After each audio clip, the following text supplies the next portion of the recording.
One of the type of workouts you can create is custom interval workouts, which are located under the My Workouts icon. To create a custom interval workout, select your workout location. If you are creating this workout for equipment located in a facility, click the exercise facility option. However, if you are creating this workout for equipment in a home, click the home option. In this example, we'll select exercise facility. Now you must click the equipment type for which you are creating the workout. Let's select treadmill. Next, you will see the option to either create your own speed interval or heart rate interval. Let's select speed interval.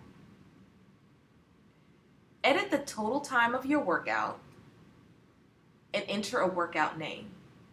Set the details of the first interval by entering a time period in minutes and seconds and the corresponding speed and incline.